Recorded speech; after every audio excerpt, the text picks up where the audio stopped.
Olá, endoguerreiras, tudo bem? Estamos aqui de volta. Hoje o tema da nossa live é endometriose e alimentação.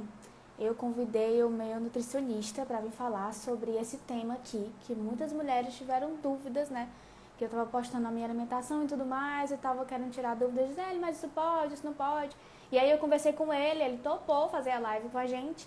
E aí eu até abri uma caixinha de perguntas para vocês fazerem perguntas e a gente vai responder ao longo dessa live, tá?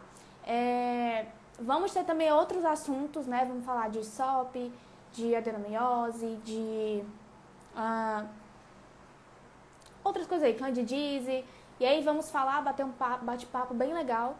E aí eu vou começar a mostrar pra vocês aqui aquela fotinha que eu sempre mostro, né? Que é quem é o Charles Feijó, né? Ele é nutricionista especializado em emagrecimento, esporte e estética. Ele tem uma vasta experiência em resultados e saúde íntima feminina. Então eu vou chamar ele aqui pra gente começar a nossa live, certo? Vocês estão me ouvindo bem? Coloca o ok pra mim. Se estão ouvindo bem o áudio, se tá tudo ok com o vídeo. Dá um joinha pra mim, por favor.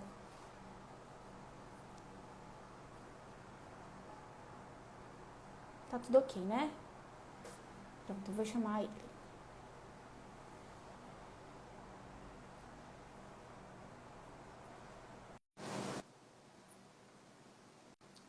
Pronto, chamei ele aqui, vamos ver. Oi, Charles, tudo bom? Olá, tudo bem? Pronto. Sim, é um prazer, viu, você ter aceitado, vir aqui conversar com a gente, tirar nossas dúvidas, né? Porque conhecimento não quer demais. Tá. Só um minuto, Cássio, olha se o meu tá bem. Gente, boa noite, né? Que bom estar aqui também. Eu adoro esse assunto, né? Falo muito sobre esse assunto todos os dias aqui no consultório. E é uma coisa assim que eu venho me especializando, que eu venho aprendendo, que eu venho estudando. E mais nada melhor do que um bate-papo aqui para a gente aprender junto, para a gente ver a dúvida de todo mundo e cada vez a gente aprender um pouco mais de tudo isso e saber como é que a gente pode ajudar as pessoas, né? Que é uma patologiazinha muito chata, né, que causa muitos transtornos na vida da mulher, e o que a gente puder aqui, através de informação, ajudar, eu fico muito feliz, né, que a gente consiga realmente, de fato, aí, ajudar de fato. Né? Então, estou sempre aberto aqui a perguntas, o que eu não souber eu também vou falar, mas com certeza acho que a gente tem muita informação aqui para ajudar. Sim, uma coisa que eu fui na consulta, né? Você me falou que atendia muitas mulheres com endometriose, né? Como é que elas geralmente chegam com essas queixas por lá?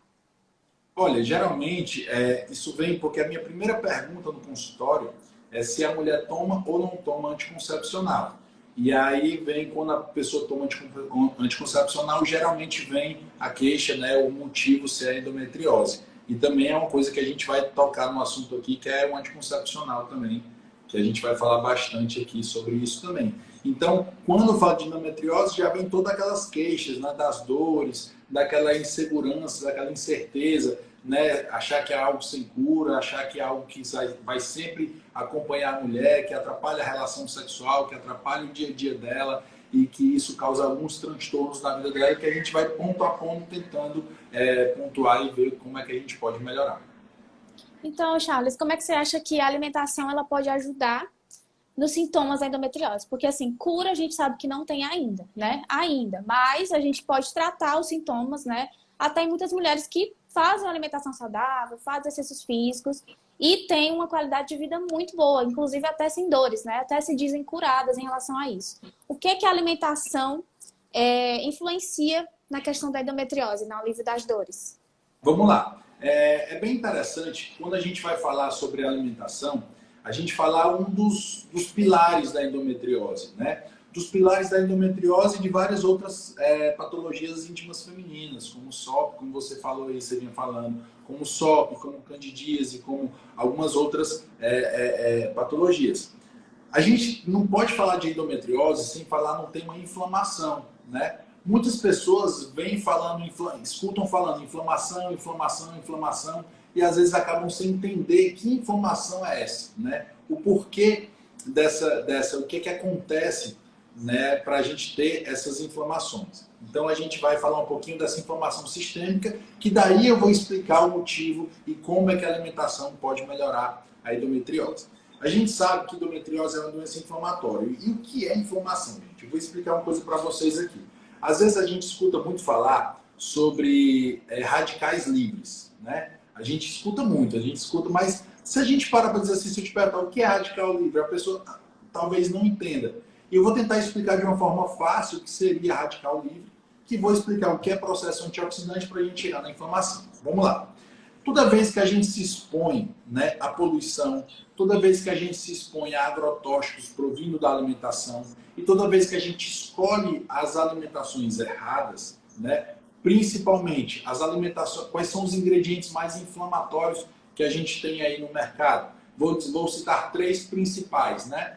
Os 3 principais são açúcar, né? Tanto ele faz o demerara, o mascavo, o açúcar de coco, o açúcar diet, o açúcar light. Qualquer tipo de açúcar é inflamatório. O segundo, farinha de trigo refinada, farinhas brancas refinadas em geral. A tapioca também entraria dentro dessa situação também como fator inflamatório. Lembra, não estou dizendo que não pode consumir, só estou dizendo que ela em alta dose acaba sendo inflamatória. E por fim a margarina, né? A margarina que é a gordura hidrogenada. Gordura hidrogenada, ela está em vários e vários produtos já industrializados, como sorvete, como açaí, como creme cracker, como tudo que é embaladinho e crocante, pode ter certeza que vai ter gordura vegetal, gordura hidrogenada, que tudo no mundo é margarina. Então, quando a gente se expõe a esses alimentos, juntos com agrotóxicos, junto com poluição, e que produtos químicos que estão dentro desses produtos industrializados, vai criando lixinhos dentro do nosso corpo, né?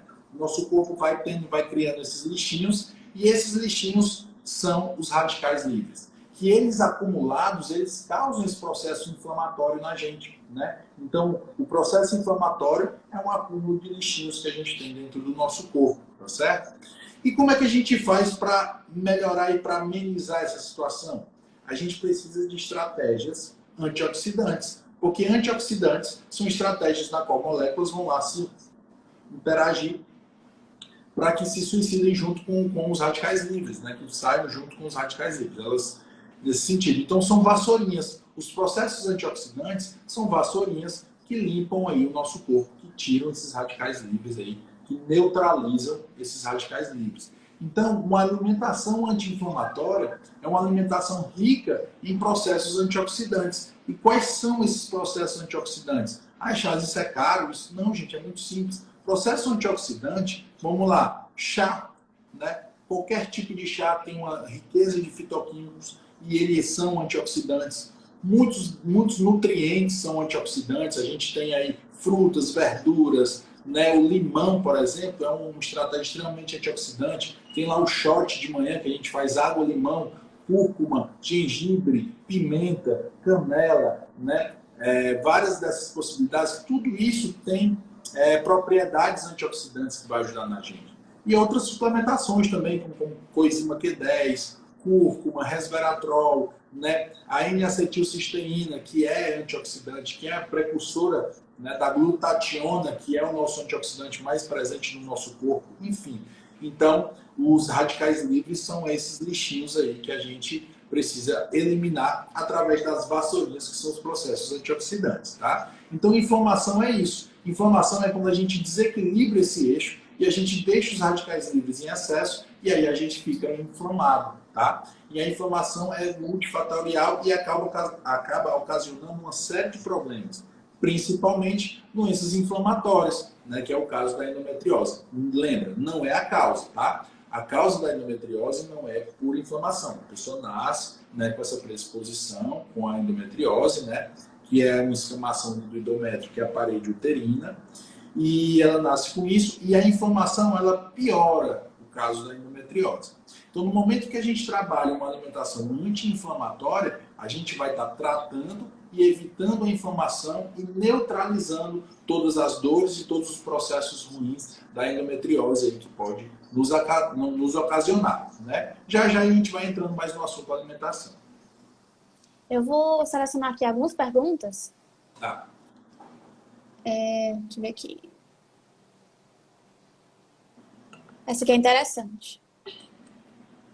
Tá aparecendo? Eu não vejo, não. Peraí. Deixa eu ver aqui. Eu vejo aqui as perguntas. Perguntou aí, fala aí que eu respondo. Tá. O quanto a obesidade pode interferir na endometriose? Perfeito, né? Obesidade, gente, a gente chama também de síndrome metabólica, tem tudo a ver, tá? Então, o que que acontece? Uma pessoa obesa, ela necessariamente, ela com certeza está inflamada. O excesso de tecido adiposo, né, as adipocinas, são processos inflamatórios, né? Então, ó, já perguntaram se pode engravidar com endometriose. Pode, tá? Mas a gente já fala mais sobre isso. Mas voltando à obesidade. A obesidade, ela é um processo inflamatório. Então, se eu estou inflamada por excesso de peso, eu vou ter mais problemas referentes à endometriose, né? Que isso vai prejudicar muito o andar da carruagem. Então, o primeiro passo para que a gente controle a endometriose nessa pessoa é sair desse meio de obesidade. Vamos lembrar, gente, obesidade só depende da gente. Né? Escolher bons hábitos só depende da gente. A gente tem que ter essa capacidade de mandar na gente mesmo, né? E conseguir ter atitude e ação para que a gente consiga sair desse meio da obesidade. Sim, obesidade tem tudo a ver com endometriose. Uma pessoa que é obesa vai ter muito mais problemas, né, de dores e de sintomatologia da endometriose por estar obesa. Tem outra pergunta aqui que eu achei interessante, só que você já falou sobre isso. A pimenta é prejudicial para a endometriose? Não. A gente tem que entender uma coisa, tá? Inflamação não tem nada a ver com acidez, com teor ácido de algum alimento especificamente, não. O que realmente vai te causar mal para a endometriose são aqueles 3 ingredientes que eu te falei: açúcar, farinha branca, né, e produtos industrializados e margarinas. Isso sim faz mal. Pimenta não, tá? Agora, a gente não pode exagerar em nada, tudo é questão de ordem. A pimenta preta, por exemplo, ela tem uma substância chamada piperina, que ela faz que a gente absorva melhor a cúrcuma, que é um anti-inflamatório natural incrível. E às vezes a gente não escuta muito falar dos médicos sobre cúrcuma, sobre coenzima Q10, sobre resveratrol, porque são produtos que não podem ser patenteados e não vão gerar muito lucro para a nossa indústria. Mas existem estudos científicos que a cúrcuma tem capacidades anti-inflamatórias muito parecidas com um medicamento como o ibuprofeno, por exemplo. Então imagina aí, se a gente, ao invés de estar utilizando medicações que têm uma série de complicações, a gente está usando cúrcuma, né? O que a gente precisa entender é que a cúrcuma, essa cúrcuma que a gente compra em pó, ela não é tão rica em curcuminoides, que são realmente o princípio ativo que causa esse processo anti-inflamatório. Muitas vezes a gente vai precisar suplementar com cápsulas prontas ou então mandar manipular com um excesso maior quando você já está com a endometriose e precisa realmente de uma suplementação mais potente. Caso não, pode usar em pó misturado com limão lá, já vai ajudar em um longo processo. Mas quando a gente tem que atacar a endometriose para baixar a inflamação, a gente vai precisar dessa cúrcuma um pouco mais beneficiada aí. Então, essa questão da cúrcuma não tem contraindicação, né? A gente pode utilizar nos alimentos, nos temperos. Eu utilizo em tudo aqui em casa. A cúrcuma em forma de tempero você pode utilizar à vontade, né? Claro que a gente não deve exagerar com nenhum tempero. Mas a cúrcuma ela é muito saudável. O que eu repito, só voltando a falar, é que não ache que aumentando muito a quantidade de cúrcuma, do pó da cúrcuma, você vai estar aumentando o poder anti-inflamatório daquilo ali. Não é a quantidade, é a concentração, tá? Infelizmente, essas cúrcumas compradas a granel, elas não vão ter a mesma concentração em curcuminas, em curcuminoides, que são o princípio ativo anti-inflamatório. Nesse caso, a gente tem marcas como a True Source, que tem uma cúrcuma já pronta, ou mandar manipular 95% de curcuminoides, a gente vai ter uma pressão maior nesse quesito, quando a gente necessita de fato ali resolver o problema agudo, né? E aí a gente faz esse trabalho com a cúrcuma. Tem outra pergunta aqui também que eu achei interessante, que elas fizeram nos stories. É verdade que quem tem endo não pode comer frutas muito doces, que prejudica a endo? Não, tem alguma relação? Não tem relação, mas eu acho que eu entendo o que ela quis falar aí.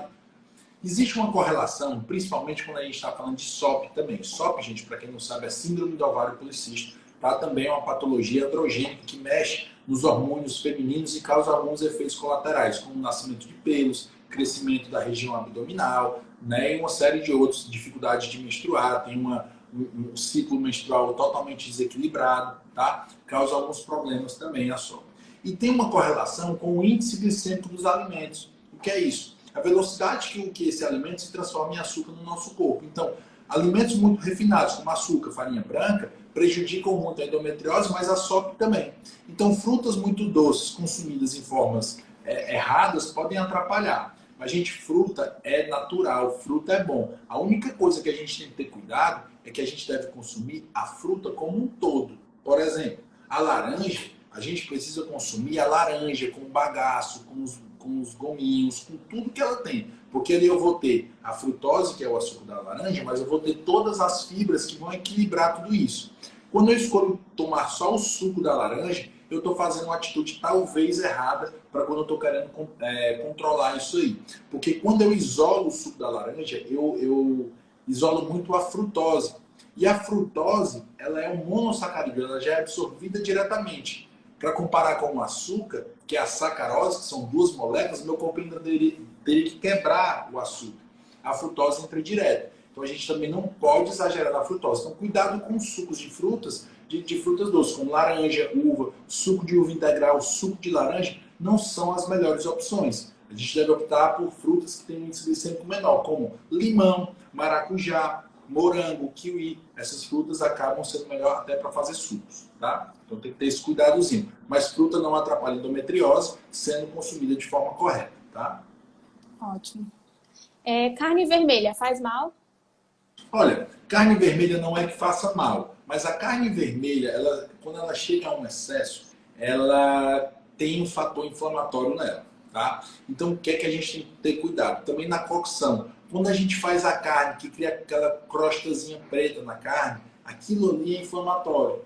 Então a gente tem que ter um pouquinho mais cuidado. Ter cuidado de como a gente faz a cocção da nossa carne. E também não exagerar. Não precisa consumir carne vermelha se você tem endometriose todos os dias. Mescle. Use peixes, use frango, use ovos, né? Use outras fontes proteicas também. Não exagere na carne. 2 a 3 vezes na semana já é muito mais do que suficiente.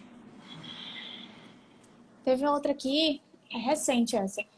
Já ouvi médico falar que um pouco de vinho todo dia ajuda a aumentar o HDL. Pode ajudar na endo também? Gente, muito cuidado, por favor, com essa história, tá? Infelizmente, alguns médicos, ao meu ver, de forma irresponsável, eles acabam fazendo esse tipo de comentário, tá certo? Induzindo que as pessoas tomam uma taça de vinho. Nós estamos vivendo uma crise agora muito grande de síndrome pós-Covid, tá? E essa síndrome... O cara vai deixar um negócio. Tinha ficado mudo. Pronto. Vai lá. Cássio, eu entrei num... Enfim, eu não sei nem como é que eu faço. Não, como é que eu peço okay. pra... Só um minuto.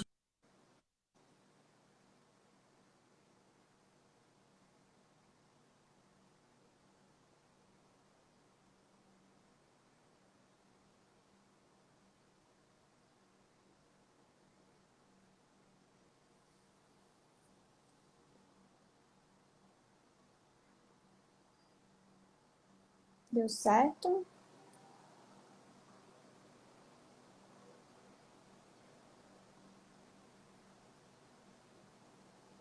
Travou, acho que ele acabou saindo. Deixa eu tentar chamar ele de novo.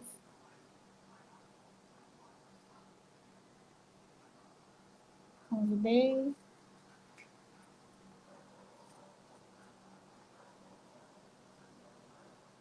Vamos esperar ele entrar. E aí, vocês estão gostando? Marca o joinha aí se vocês estão gostando do assunto. Lembrando que você pode fazer sua pergunta aqui, viu?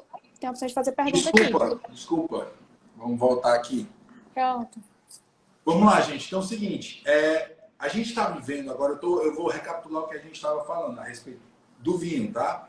Então a gente está vivendo uma síndrome pós-Covid. Que a Covid, ela é um vírus extremamente potente, extremamente inteligente, que tá devastando muitas coisas. E ela está deixando uma sequela muito grave, que é esse processo inflamatório na vida da gente, tá? Isso está gerando dor de cabeça, dor nas articulações, esquecimento, falta de atenção. Todo esse processo está acontecendo, né? E principalmente fadiga crônica, muito cansaço, né? Depois dessa Covid. Então as pessoas estão tendo muito isso. E o álcool, ele é extremamente inflamatório, tá? o álcool é extremamente inflamatório. Então, as pessoas, depois dessa pandemia, né, depois de tudo que está acontecendo, tem uma predisposição muito grande a utilizar o álcool, a consumir o álcool. Então, o médico que indica um cálice de vinho, gente, é isso aqui, é um cálice de vinho, né? Faz com que as pessoas, incentivam as pessoas a fazer, as pessoas acabam tomando mais do que é para ser tomado e acabam fazendo um processo reverso, acabam fazendo um processo muito mais inflamatório. Álcool atrapalha o sono, tá? Vou repetir, álcool atrapalha o sono, e o sono é a base de tudo, tá certo? Mesmo que você tomando álcool, vou tomar aqui um vinhozinho, uma cervejinha para dormir, para dar sono. Você pode até ter sono, mas o grande problema é que você vai ter, o álcool ele vai causar em você uma dificuldade no seu sono, né, para atingir o seu sono profundo, o seu sono REM. Então é muito complicado. Então, voltando ao assunto, não deve ser consumido o álcool dessa forma. O ideal é que não se consuma álcool, mas se for consumir, tentar consumir no menor possível, né, quantidade. Deixa eu ver uma outra pergunta aqui. Não podemos mais consumir leite e glúten? Tem uma dúvida muito grande, Charles, a respeito do leite, né? Que alguns lugares falam que é inflamatório, outros lugares falam que não é, e aí fica aquela briga constante a gente saber ou não é inflamatório o leite. E o glúten, né, também. O leite e o glúten são inflamatórios para quem tem problema de consumir leite e glúten. Para a população em geral, não, tá? O que acontece é que, por exemplo, a SOP, geralmente quem tem SOP já tem um probleminha com leite, né? Porque às vezes a gente tem que entender o seguinte: o leite ele tem proteínas, tá? Que é a caseína, ele tem carboidrato, que é a lactose, e tem gorduras, tá? Tem algumas pessoas que têm intolerância à lactose. O que é isso? Não digerem bem o açúcar do leite. Mas isso não é inflamação, tá, gente? Isso é só uma disfunção do nosso corpo, enfim, não tem. Não é nada muito grave, é algo que deve ser cuidado, mas não é nada muito grave. O que é grave do leite é a alergia à proteína do leite, que é a caseína. Que aí você teria alergia ao leite e a qualquer produto lácteo, todos que possuem caseína, certo? Então, nesse caso aí é o grande viés da questão, tá? Nesse sentido aí, com relação a isso. Então, vamos lá, voltando ao leite. Quando a gente tem alergia ao leite, a gente tem que ter mais cuidado. Com relação à SOP, a gente faz um teste. Com relação à endometriose também. A gente retira um pouco desses produtos lácteos para a gente ver se ela tem alguma disfunção, porque às vezes a pessoa tem e não sabe. Então, como a gente está buscando tudo que pode ser inflamatório, a gente faz um teste com a pessoa, geralmente tira 30 dias aí, e vê se a gente tem alguma melhora nos sintomas. E aí, sendo assim melhorado, a gente vai substituindo o leite para algumas outras situações. Mas, repetindo, leite só é inflamatório para quem tem alergia à proteína do leite ou intolerância à lactose. Glúten só é inflamatório para quem tem doença celíaca, tá? Então, o que a gente deve fazer é ter cuidado com os alimentos. Por exemplo, o pão branco, o carioquinha, ele tem glúten, mas ele tem farinha branca, que é muito pior do que o glúten, assim, tá tudo junto, mas é bem pior consumir isso. Um pão integral de boa qualidade também tem glúten. Mas se eu não tenho problema de consumir glúten, se eu não tenho uma doença celíaca, não há problema nenhum eu consumir aquele glúten que tem no pão integral. Tá? Então a gente não precisa também abrir mão desses alimentos. A gente pode consumir, só que sempre com a moderação dentro dos nossos objetivos. O que acontece muitas vezes é que a pessoa escolhe comer um alimento sem glúten porque acha que é mais saudável. E não é. Porque um alimento sem glúten, por exemplo, um pão sem glúten, ele é com farinha polvilho doce, amido de milho, farinha de arroz, que são farinhas refinadas da mesma forma que é a farinha de trigo. Então você está trocando 6 por meia dúzia. É muito melhor, se você não tem doença celíaca, escolher um pão multigrãos, um pão integral de qualidade, com uma boa composição, mesmo com glúten, não vai te fazer mal e vai estar aí te ajudando na tua dietética, na tua dieta. Isso vale também para leite. Quem não tem intolerância à lactose, não é uma boa escolha escolher leite sem lactose, escolher queijo sem lactose. Se você não tem intolerância, eu vou explicar o porquê, tá? Por que a gente fala disso? Seguinte, a lactose, ela é um disacarídeo, é uma molécula, como a sacarose é uma molécula ligada, né? São duas moléculas ligadas juntas, tá? que é a glicose e a galactose. Então, nesse disacarídeo, o nosso corpo ele vai ter uma lentidão na absorção, ele vai quebrar ela devagarzinho, vai dar tudo certo, se você não tiver problema. Quando eu tenho um leite sem lactose, um queijo sem lactose, é introduzido dentro desse produto a lactase, que é a enzima que faz essa quebra. Então, quando eu consumo leite, o leite já vem quebrado em 2 monossacarídeos, em glicose e galactose, quebrados, que eu absorvo muito mais rápido. Então, acaba tendo um índice glicêmico um pouquinho maior. Então, não é vantagem a gente escolher um produto sem lactose se eu não tenho intolerância. Se eu não tenho intolerância, consumo o produto in natura, da forma natural do produto, sem precisar retirar nada, tá? Então, essa é a dica que eu dou para vocês. É claro que vocês podem fazer um teste. Se vocês acham que tem intolerância e fazer um teste com produto sem lactose, tudo bem. Mas se você já sabe que não tem, fica escolhendo só porque acha que é sem carboidrato, alguma coisa, não tem nada disso. É isso aí. Realmente. Pois é. Eu descobri que eu sou intolerante à lactose, mas é no nível, assim, bem pouco mesmo. E elas até estavam perguntando na minha dieta que tinha leite, né? Mas, Gisele, a gente pode consumir leite? E assim, por mais que eu tenha que explicar às vezes, sempre tem gente nova entrando e é sempre bom dar essa explicação novamente, né? Sobre essa questão da lactose ou não. Charles, se você fosse colocar fazer um pódio de qual o alimento, em primeiro lugar, qual o alimento mais inflamatório? Margarina, né? Margarina? Gordura hidrogenada, né? A gordura hidrogenada é a gordura trans. O que a gente deve começar a olhar é exatamente os alimentos que possuem isso. Eu estava dando um passeio no supermercado, eu vi num cappuccino gordura vegetal, gordura hidrogenada, entendeu? Num cappuccino desses prontos. Então, às vezes a gente está consumindo sem nem ter ideia, sem nem ter ideia. Todos esses sorvetes que são muito cremosos, eles têm a questão desse processo, né? Eles têm essa questão do uso, né? E infelizmente a gente pode até se perguntar e falar assim, mas eu não uso margarina, lá em casa só entra manteiga. Beleza, mas tu come fora de casa? Tu acha que o restaurante vai comprar uma manteiga que custa R$15 o pote ou vai comprar uma margarina que custa R$3,50? Então, na verdade, é isso, né? Quando a gente escolhe comer fora de casa, pode ter certeza que a gente vai estar optando por margarina. Se a gente não tiver um canto assim de confiança, eles vão estar utilizando margarina. Eu não digo nem que está errado, né?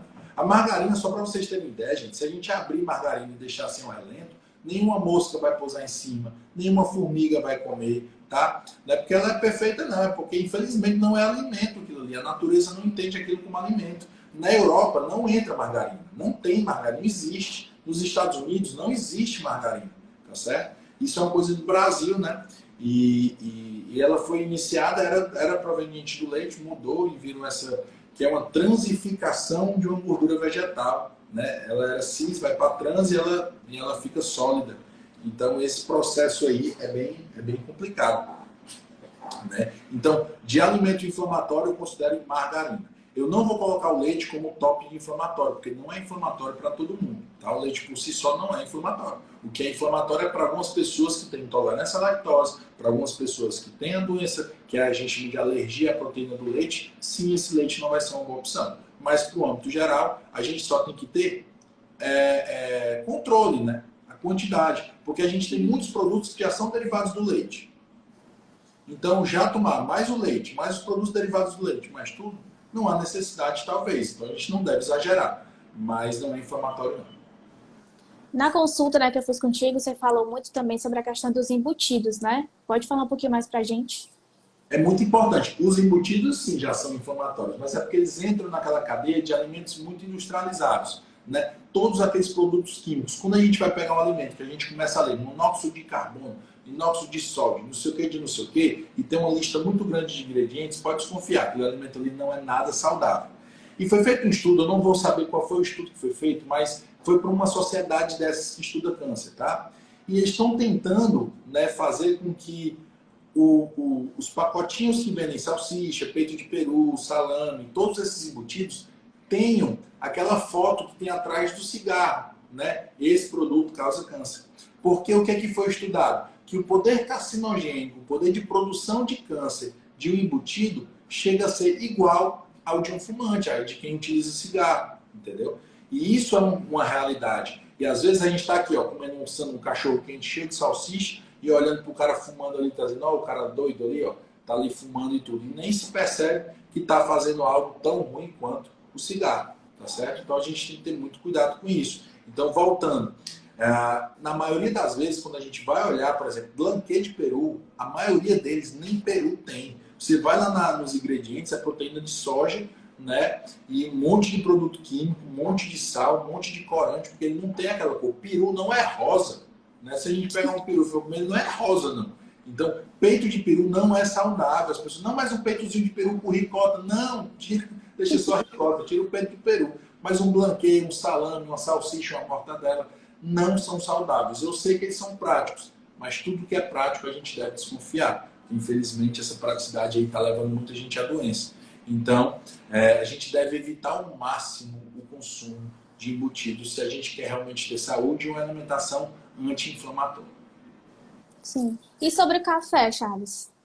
Tem alguma restrição? O café não tem nada a ver com a endometriose, tá? O que tem a ver com a endometriose é o adoçante ou o açúcar, né? O que a gente coloca dentro do café. O extrato do café mesmo, café preto puro, não há problema nenhum, tá? Ele pode ter problema quando a pessoa tem uma gastrite, uma sensibilidade intestinal, alguma coisa assim, pelo fato dele conter cafeína e estimular um pouco disso. Mas para endometriose só, para essas coisas, o café não tem problema algum.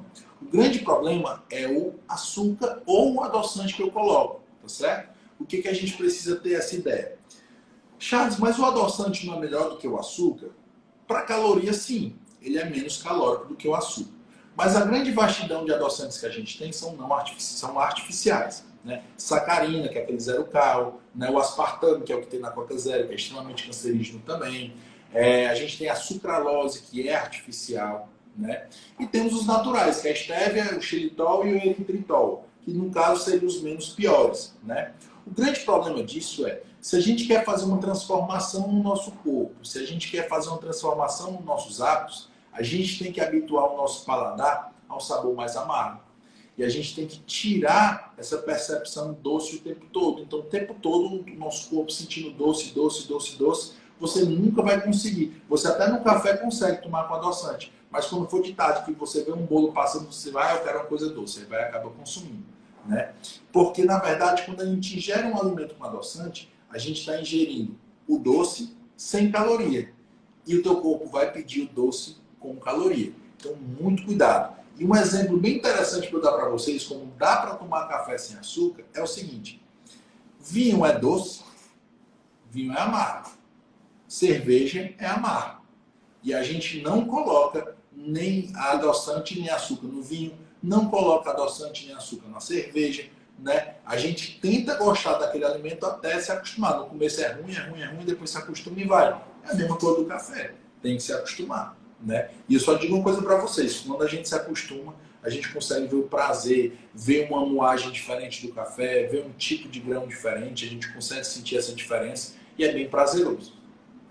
Total. Eu mostrei até para elas o meu processo, acho que foi 2 anos atrás, que eu comecei a tomar, né, café sem açúcar. Na verdade, eu não tirei de uma vez, eu fui diminuindo, né? Cada dia eu botava uma colher, no outro dia eu colocava menos, e esse processo durou uns 10 dias. E aí, no começo foi bem ruim, mas depois que você se acostuma, você não imagina mais você tomar café com açúcar. Você acha estranho. Tem uma vez que eu fui na casa do meu pai, e lá ele já faz com açúcar. E quando eu botei na minha boca, eu, não dá. É tipo assim, você se acostuma com o sabor. E agora eu tô nessa de experimentar novos tipos de grãos, aquela coisa, você fica, meu Deus, o café é maravilhoso. E o açúcar, ele só mascara o gosto do café. A gente bebe praticamente só açúcar, né? Porque não sente o gosto realmente do café. Gisele, deixa eu te perguntar, tu acha que o chocolate, o açúcar, ele é viciante? Sim. Acho que sim, né? De certa forma, sim. Isso é uma pergunta que falam, né, que muita gente até já disse, que o açúcar ele tem um poderio de viciar parecido com o da cocaína, que a gente já escutou falar isso, né? Mas a minha opinião, eu nunca vi esse estudo, eu nunca achei esse estudo, já procurei e não achei, não sei se existe esse estudo mesmo. Mas na verdade é o seguinte, se o chocolate fosse tão viciante mesmo assim, ele viciaria todo mundo. Né? Ele viciaria todo mundo. Qualquer pessoa que consumisse chocolate se viciaria e não é bem assim. Porque qualquer pessoa que consuma cocaína ou crack, alguma droga dessas pesadas, vai acabar se viciando. O chocolate não. Então, é vulnerabilidade. A gente nos deixa muito vulnerável ao chocolate. A gente não se deixa fácil, a gente não coloca opções melhores perto, a gente sempre tem esse hábito de comprar, essa sensação de desejo, isso aí. Isso é uma fraqueza nossa, né? Ele não é viciante a esse ponto. É porque a gente se acha por isso e acaba jogando todas as emoções dentro do chocolate. E a melhor estratégia, né, para quem aí é viciado em chocolate, para quem aí é viciado em doce, a melhor estratégia que a gente tem, vocês vão esperar que eu diga o nome de um remédio, que eu fale coisa muito difícil, muito cara. E não é. A melhor estratégia que a gente tem para regular essa questão de compulsão por doces ou até mesmo por comida é sono. A melhor estratégia que a gente tem para fazer isso, para diminuir as nossas compulsões por doce ou por comida, vou repetir, é o sono. O que acontece é que muitas pessoas têm essa dependência, né? Sabem que precisam dormir e quando vão dormir estão assim, com o celular aqui, o computador ali, a televisão ligada, o ventilador fazendo barulho. Para a gente dormir bem, gente, a gente precisa de higiene do sono. A gente precisa dormir cedo, a gente precisa dormir no escuro e a gente precisa dormir sem barulhos, né? E isso é que as pessoas não querem fazer. Aí eu digo, você quer evoluir, mas não quer mudar nada? Ah, mas eu não consigo dormir cedo. Você já tentou desligar tudo? Você já fez isso, já fez esse exercício de apagar a televisão, apagar o celular, botar o celular para carregar longe e tal, e tentar relaxar de fato? Talvez você nunca tenha tentado. Porque se você começar a fazer isso, de fato, ter um ciclo circadiano, né, um ritmo circadiano, que é o do sono, que ele começa à noite e termina de madrugada, não adianta dormir de madrugada e acordar de tarde não, porque você já quebrou o ciclo, tá? Você já quebrou esse ritmo. A gente tem um ritmo hormonal. A nossa melatonina ela começa a subir quando vai escurecendo. Ela tem ligação com a nossa retina, com o olho. Então vai escurecendo, a gente vai aumentando a melatonina, essa é a hora da gente ir dormir, né? É claro que não precisa ser 6, 7 horas da noite, pode ser 10, 11 horas da noite, não é problema.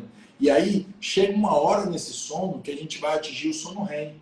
E esse sono REM é aquele nosso sono reparador, onde a gente modula a nossa parte hormonal. E tem 2 hormônios que são modulados nessa hora, que é a grelina e a leptina. Esses 2 hormônios, eles são fundamentais para a nossa saciedade e a nossa fome. Se eu não durmo bem, esses hormônios não são modulados, eu começo a desregrar, eu já pulo o café da manhã, e aí eu tenho todo um processo alterado aí, hormonal. E aí já era, eu vou ter compulsão por doce, eu vou ter compulsão por comida, eu vou ter fome na hora errada, eu vou acordar com fome e tudo aí foi quebrado. E qual era a solução? Não era remédio para emagrecer, não era Redufit, não era nada. Era simplesmente dormir melhor. E aí a gente pode até modular esse sono se a pessoa tiver dificuldade. Hoje em dia a melatonina ela já virou um suplemento, você pode consumir. Só lembra, a melatonina é para ser tomada em pequenas doses, 0,5 miligrama no máximo. Não precisa dessas doses cavalares que vem nos Estados Unidos para cá não. Tá? Isso pode inibir o nosso eixo de produção.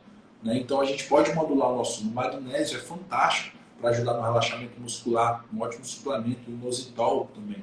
Então tem muita coisa que a gente pode induzir o nosso sono, né? Modular, para que a gente atinja esse sono REM tranquilo e a gente module nossos hormônios e a gente tem um resultado aí a médio e curto prazo, né, de menos compulsão por alimentos e doces.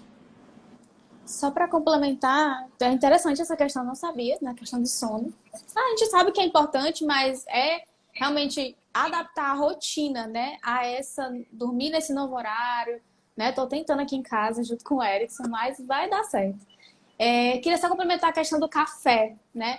Depois que eu comecei a tomar o café sem açúcar, eu comecei a descobrir novos sabores, novos gostos e a experimentar coisas novas que eu antes achava que eu não conseguiria, né? Tipo, verduras. Hoje eu como um prato só de verduras. Antigamente, há 2 anos atrás, isso era impossível, quase impossível. Eu comeria só no máximo um tomate, né?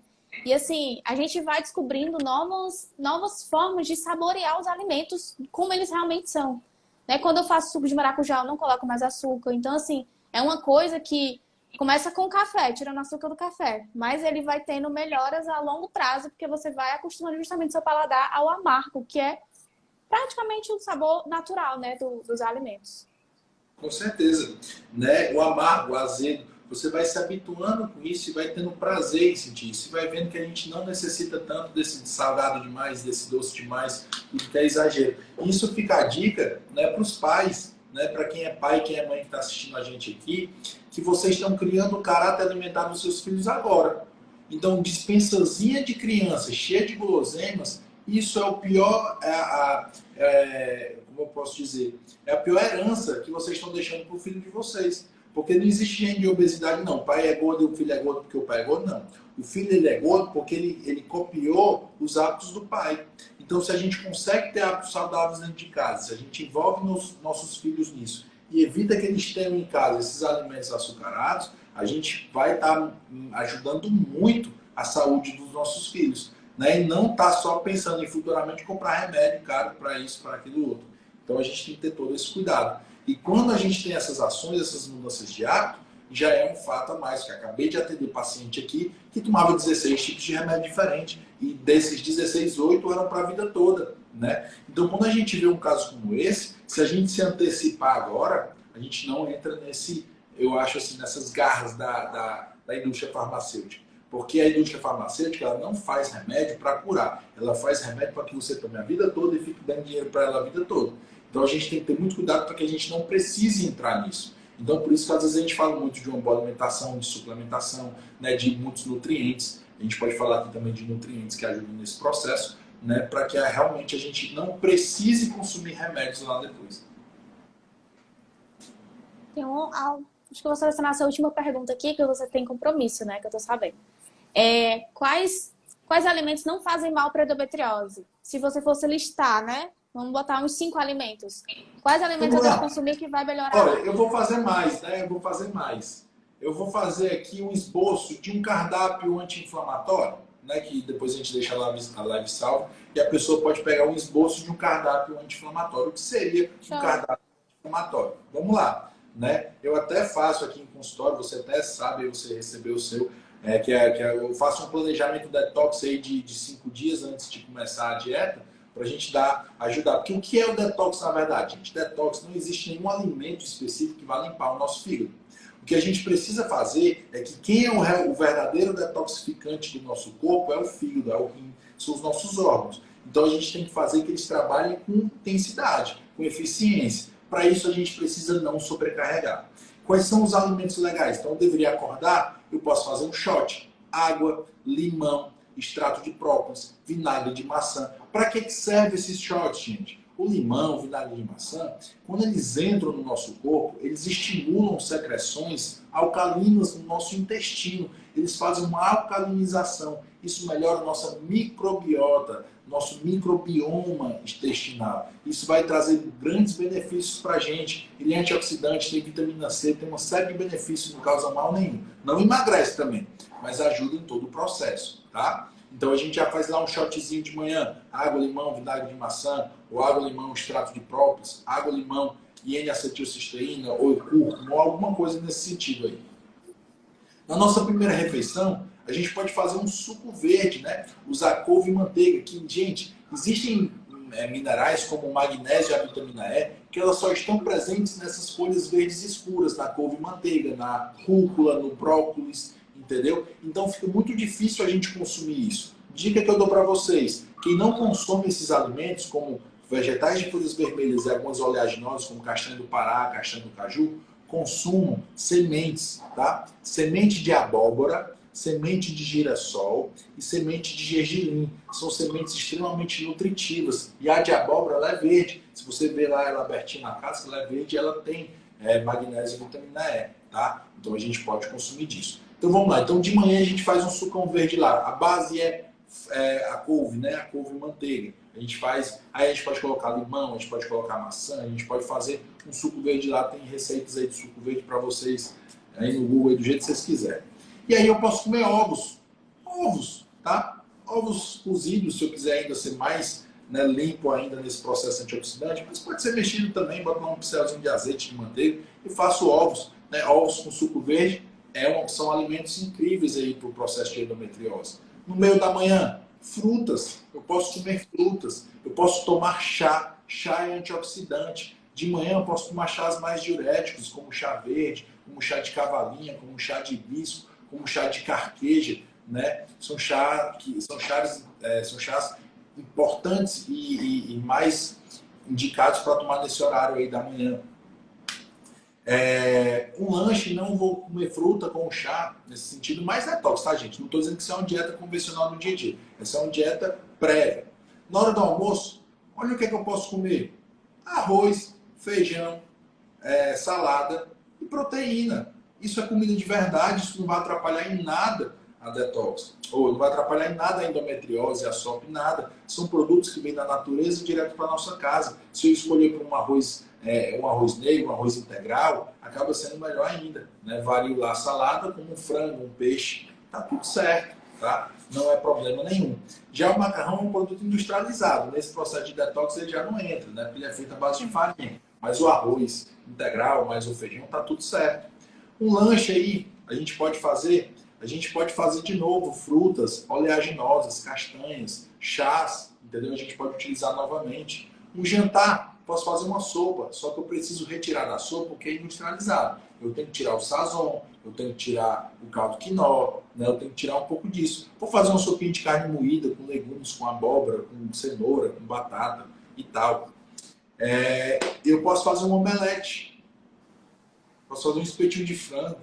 Então, gente, são alimentos de verdade, não falei nenhum alimento estrambólico aqui, né? São alimentos extremamente anti-inflamatórios, que eu acho que a grande maioria das pessoas entende esses alimentos como saudáveis. É só a gente ter força de vontade de começar a comer só isso mesmo.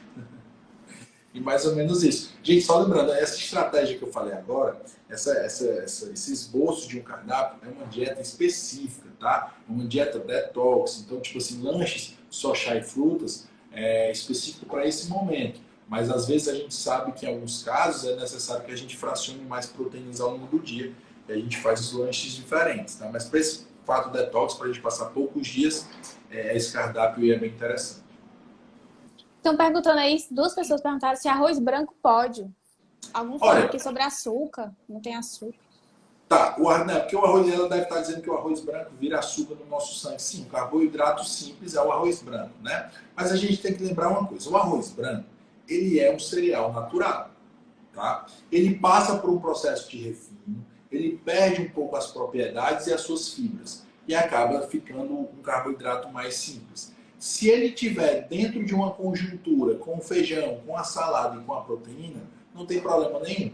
Mas eu comer ele puro e tudo, uma quantidade muito grande vai ter. Se eu posso escolher entre o arroz branco e o arroz integral, eu escolho o integral. Mas se eu gosto mais do branco, dá para consumir, só que eu coloco dentro de uma refeição que seja completa, rica em fibras, que aí eu vou ter uma carga glicêmica reduzida desse arroz. Certo. Charles, acho que é isso. Já respondemos várias perguntas. E assim, muito obrigada por ter disponibilizado o seu tempo, né? Eu sei que o seu tempo é muito corrido, foi uma loucura para ajudar hoje. Mas muito obrigada por ter vindo aqui, tirar a dúvida das meninas. E a gente pode, com certeza, marcar outras vezes, de falar sobre outros assuntos mais específicos, de, sei lá, de SOP, alguma outra coisa.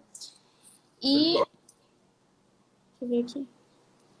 E é isso. Banho de porco, né? A banho de porco é tranquilo, tá, gente? Não tem problema não, pode usar. Só usa pouco, né? A Ana Maria perguntando se pode estagiar contigo. A gente vai abrir agora o estágio para a clínica nova, né? A gente está abrindo uma clínica, a gente vai abrir estágio. Fala com o Cássio lá na minha agenda, lá no meu Instagram, tem um link lá que fala direto com o Cássio. E aí pode falar com ele lá que vai abrir vaga de estágio agora. Pois pronto. Muito obrigada. Bom, pois eu vou só resumir só uma coisa, tá? Que é importante que a gente fale, tá? Que eu não falei. SOP e endometriose a gente trata do mesmo jeito. Alimentação anti-inflamatória. Candidíase, a gente tem que diminuir a inflamação. Mas a candidíase de repetição, a gente tem que equilibrar o nosso intestino, tá? A candidíase, ela geralmente não é uma doença sexualmente transmissível. Ela é uma proliferação a mais da cândida, que é um fungo que está lá no intestino. Então a gente tem que cuidar desse intestino. A alimentação anti-inflamatória cuida, mas a gente pode também precisar de um probiótico, de alguma coisa nesse sentido, para que a gente não tenha essa candidíase de repetição. Porque o que é mais comum? A pessoa tem problema intestinal, vai na ginecologista, a ginecologista trata topicamente através de um antifúngico e de uma pomada, ela resolve ali o problema na primeira semana, né, porque mata aquilo ali, mas ela não resolve o problema da proliferação de cândida no intestino, ela não cuidou do intestino. Então, nesse caso da candidíase, ela vai voltar e ela vai ficar se repetindo, né? Por isso que a gente chama de candidíase de repetição. Então, no caso, a gente tem que mudar os hábitos, melhorar a nossa imunidade evitar medicações à base como antibióticos que matam a nossa flora intestinal. E aí, nesse contexto, adicionando probióticos na nossa dieta, a gente vai chegar lá e acabar com essa candidíase de uma vez por todas, né? Então, a alimentação, um pouco de probioterapia e a melhora do nosso intestino, para que a gente cuide aí de todos os aspectos, né? Então, pontuamos a endometriose, SOP, pontuamos também aí a candidíase de repetição, tá certo? Muito boas dicas. Eu vou deixar a live salva, tá, meninas? Para quem quiser assistir depois, quem chegou agora e quer ver como é que foi, eu vou deixar a live salva. E aí vocês podem seguir o Charles no Instagram dele. Tá lá marcado, né, no meus stories, ou você pode clicar aqui em algum botão e seguir ele, viu? Que ele dá dicas todos os dias, é blogueiríssimo. Valeu, Gisele. Beijo. Tchau, gente. Boa noite.